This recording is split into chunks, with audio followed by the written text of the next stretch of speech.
साथियों नमस्कार, मैं डॉक्टर प्रज्ञांशु पांडे स्वागत करता हूं आपका चैन नेचुरोपैथी एक्यूप्रेशर में। आज हम बात करेंगे नवरात्रि के फास्टिंग के बाद होने वाले फूड पॉइजनिंग को रोकने के तरीके के बारे में। मैंने इससे पहले जो वीडियो बनाया है वो नवरात्रि की फास्टिंग किस प्रकार करें उसके ऊपर वो डिटेल में वीडियो बनाया है। आपकी शारीरिक स्थिति क्या है, आप किस लेवल की फास्टिंग कर सकते हैं जिससे आपको कोई नुकसान ना हो, आपको स्वास्थ्य लाभ मिले। इसके लिए हमने उसमें 3 लेवल की बात की है, लेवल 1, लेवल 2 और लेवल 3 की। तो अगर आपने वो वीडियो नहीं देखा है तो सबसे पहले जाइए आप वो वीडियो देखिए पूरा। ये उसका सेकंड पार्ट है। जैसे ही हमने वो वीडियो बनाया कई सारे लोग हमके बाद में मैसेज करके पूछने लगे कि सर अगर इसको खोलने का तरीका क्या है। फास्टिंग तो हमने 9 दिन कर ली, बट जैसे ही हम 10वें दिन खाना शुरू करते हैं सारी प्रॉब्लम्स हमको वापस जकड़ लेती है। जो शरीर फास्टिंग के टाइम पे हल्का हल्का लगता था वो अचानक से भारी भारी होने लगा, सिर दर्द वापस आ गया, उल्टी, दस्त, ये सब चीज़ें शुरू हो गई। तो इसके खोलने का क्या तरीका है उस पर हम बात करेंगे। तो अगर आपने लेवल 1 की फास्टिंग की हुई है जिसमें आपने केवल पैक्ड फूड को रोका हुआ है, पैक्ड फूड कोई आप नहीं खा रहे हैं, तो आपको एकाएक खाना शुरू नहीं करना है। आपको उसके लिए भी 1-2 दिन का समय देना है। आपने थोड़ा सा कुछ खाया पैक्ड फूड में से और फिर अगले दिन थोड़ा और खाया, फिर धीरे धीरे 2-3 दिन में इसको आपको नॉर्मल लाना है। वैसे तो पैक्ड फूड हमेशा आपको अवॉइड ही करना चाहिए, कम से कम खाना चाहिए। हो सकता है कि इस फास्टिंग के बाद आपकी आदत बन जाए कम पैक्ड फूड खाने की और आपका स्वास्थ्य हमेशा के लिए सुधरता चला जाए। अगर आप लेवल 2 की फास्टिंग कर रहे हैं जिसमें आपने अस्वाद व्रत किया है, आप खाना तो पूरा खा रहे हैं बट नमक, चीनी और मैदे जैसी चीज़ों को आप नहीं खा रहे हैं, तो आपको एकाएक ये चीज़ें खानी शुरू नहीं करनी है। इसमें भी आपको 2-3 दिन का समय देना है। पहले दिन जब हम खोलेंगे तो पहले दिन केवल आपको मीठा लेना है, नमक 10वें दिन आपको नहीं लेना है। आप 11वें दिन नमक को कंज्यूम कीजिए, वो भी बिल्कुल थोड़े से मात्रा में, और उसके बाद 2-4 दिन आगे बढ़ कर के आप मैदा वाली चीज़ें खा सकते हैं। वैसे मैदा और सफ़ेद चीनी जो है वो हमेशा नुकसान करता है, आप इससे जितना बच के रह सकें उतना बढ़िया है। तीसरा जो कि मेन है, कई सारे लोग बहुत ही मनोबल को बढ़ा करके फास्टिंग तो कर लेते हैं बट जैसे ही वो अपनी फास्टिंग खोलते हैं कई बार तो वो हॉस्पिटलाइज हो जाते हैं। इतना ज़्यादा लूज मोशन, इतना ज़्यादा पेट दर्द उनका शुरू हो जाता है, सिर दर्द होने लगता है। तो इन सब को रोकने के बारे में बात करूँगा। आगे मैं इसके कुछ एक्यूप्रेशर पॉइंट्स के बारे में बताने वाला हूँ, तो आप इस वीडियो को अगर पूरा देखेंगे तो आपको पूरा इसके ट्रीटमेंट भी आपको मिल पाएगा। तो सबसे पहले कारण क्या होता है इस फूड पॉइजनिंग का, या फिर जो आफ्टर इफ़ेक्ट्स आते हैं व्रत करने के, उसके कारण क्या होते हैं। हम लंबे समय हम पूड़ी सब्जी और खूब मसालेदार सब्जी, जलेबी, सारा कुछ एक साथ कंज्यूम करना शुरू कर देते हैं।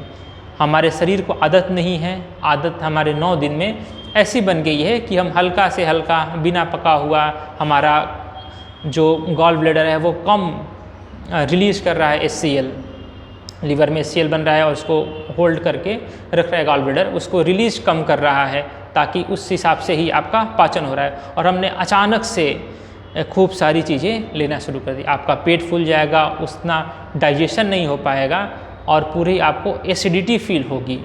तो इस चीज़ से बचना है। सबसे एक और ख़तरनाक चीज़ है, हम चाय पीते हैं, शुरुआत करते हैं हम चाय पीने से, क्योंकि व्रत में चाय कई बार बंद कर दिया जाता है। मैं तो कम से कम सजेस्ट करता हूँ कि अगर आप व्रत कर रहे हैं तो आप चाय को पूरी तरह से छोड़ दीजिए और व्रत अगले दिन ही सुबह सुबह हम खाली पेट शुरुआत करते हैं चाय पीने से। वो पूरा रास्ता एल्कलाइन हुआ है। चाय हाईली एसिडिक होता है नेचर में, आपने उसको डाला और पूरे आपके ट्रैक को जलाते हुए वो आगे बढ़ा, तो ये आपको काफ़ी ज़्यादा नुकसान करेगा।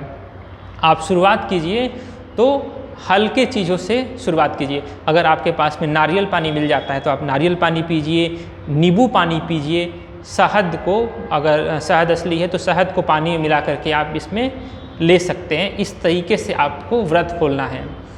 10वें दिन, 10वीं के दिन आपको मेले की कोई भी चीज़ नहीं खानी है, ये स्ट्रिक्टली मना है। चाहे आपने लेवल 1 का फास्टिंग किया हो या लेवल 2 का फास्टिंग किया हो या फिर लेवल 3 का, आपको मेले की चीज़ अगले दिन आपके लिए नहीं बनी है, वो आपको नुकसान करेगा। कारण क्या होता है, जैसे ही हम कोई भी फूड वो बाहर रहता है तुरंत वो उसमें विषाणु आने लगते हैं। अगर आप मेले में गोलगप्पे खा रहे हैं, चाट खा रहे हैं, वो पूरी रास्ते की धूल उसमें मिल रही है और आपका बॉडी पहले से ज़्यादा सेंसिटिव है क्योंकि आपने अच्छी चीज़ें दी हैं, आपने फ्रूट्स दिए हैं 9 दिन, तो वो ज़्यादा तेज़ी से रिएक्ट करेगा। और वहीं आप जूस वगैरह पीते हैं या फिर आधे घंटे में, मैंने देखा है कि 20 मिनट के बाद जूस अगर आप बाहर रखा है नॉर्मल टेम्परेचर भी तो उसमें भी विषाणु पैदा होना शुरू कर देते हैं।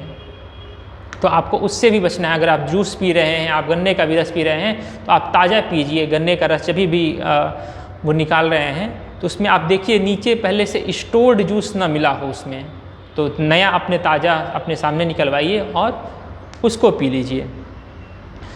विशेष रूप से डेयरी प्रोडक्ट्स, पनीर के आइटम, ये ज़्यादा नुकसान करते हैं। इसमें विषाणु काफ़ी तेज़ी से एक्टिवेट हो जाते हैं। अगर आप हरी सब्जी भी रख रहे हैं जैसे धनिया है या फिर टमाटर है, अंगूर वगैरह भी हैं, इसमें भी आप ध्यान रखेंगे ये कि इसको ज़्यादा जल्दी ये ख़राब होते हैं, तो इसको 1-2 दिन के अंदर ही आप कंज्यूम कर लीजिए। इसको बनाने से पहले अच्छे से साफ़ कीजिए और इसको तो हमेशा आपको इस बात का ध्यान रखना है कि सफाई का ध्यान रखें। इवन जिस चीज़ पे आप चॉपिंग बोर्ड होता है, जिस चीज़ पर आप सब्ज़ी काटते हैं घर में, उसका भी ध्यान रखना है कि उसको भी साफ़ हो। आपने एक सब्ज़ी काटा, छोड़ दिया, आधे घंटे बाद हमने दोबारा सब्ज़ी काटा, गंदा कहाँ है? नहीं, कट हुआ, उसके बाद से उस पर विषाणु जमना शुरू कर देते हैं और वही मिल करके आपके अंदर इन्फेक्शन पैदा करते हैं। तो मेले में तो ये चीज़ें ज़्यादा तेज़ी से एक्टिवेट होती है क्योंकि वहाँ पर गंदगी ज़्यादा होता है और उस समय हमारा शरीर स्वस्थ होता है, हमारे शरीर में अच्छी चीज़ें एक्टिवेट हुई रहती हैं। तो उस समय अगर आप गंदगी या शरीर के अंदर डालेंगे, विषाणु वाली चीज़ें, पनीर की सब्ज़ी अगर आप अपने भीतर डालेंगे तो यह तुरंत रिएक्ट करेगा और आपको प्रॉब्लम तुरंत शुरू हो सकती है। तो यहाँ पर मैं 2 एक्यूप्रेशर पॉइंट के भी बारे में बात करूँगा कि आप कौन सा एक्यूप्रेशर बिंदु लगा सकते हैं। अगर खाना खाते ही, कुछ लेते ही आपको लूज मोशन शुरू हो गया, बार बार आपको वॉशरूम जाना पड़ रहा है, बार बार आपका स्टूल पास कर रहा है, वो स्टूल दुर्गंधित है, पेट में मरोड़ हो रहा है, इन सिम्टम्स के साथ में हो रहा है, तो ये पॉइंट आप लगाएंगे और ऐसे जैसे कोई नल का पानी बंद कर दिया गया वैसे ये लूज मोशन को बंद कर देता है। फूड पॉइजनिंग के टाइम पे जो लूज मोशन होता है उसको रोक देता है। तो पॉइंट का नाम है SP4। SP4 मिडिल फिंगर में आता है। आपको इस पॉइंट पर वाइट बियोल मैग्नेट लगा कर रखना है। वाइट पोर्शन जो मैग्नेट का है वो ऊपर से ऐसे ही दिखना चाहिए। आपको इस पॉइंट को लंबे समय तक के लिए लगा कर रखना है। आप इस पॉइंट को दोनों हाथों में लगाइए और थोड़े समय के लिए आप भूल जाइए कि आपने कोई मैग्नेट लगा कर रखा है। जब तक आपका लूज मोशन रुक न जाए तब तक आप इस पॉइंट को लगा कर रखिए। इन जनरल हमने देखा है कि यह 24 घंटे में पूरी तरह से लूज मोशन को कंट्रोल कर देता है, रोक देता है।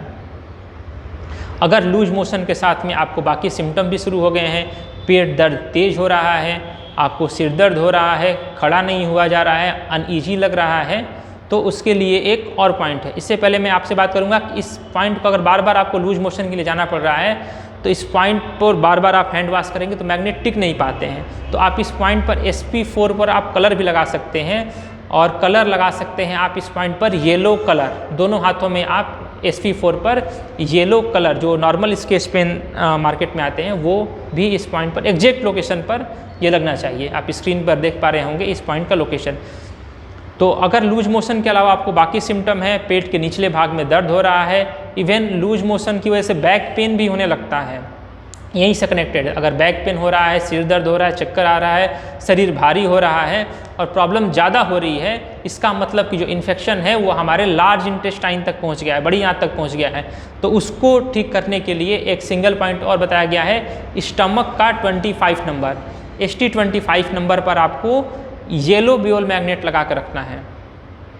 आप एक ही पॉइंट का उपयोग एक साथ कीजिएगा, दोनों पॉइंट को आपको एक साथ नहीं लगाना है। अगर प्रॉब्लम कम है, केवल लूज मोशन है और स्मेल वगैरह है मोशन में, तो आपको SP4 से काम चल जाएगा।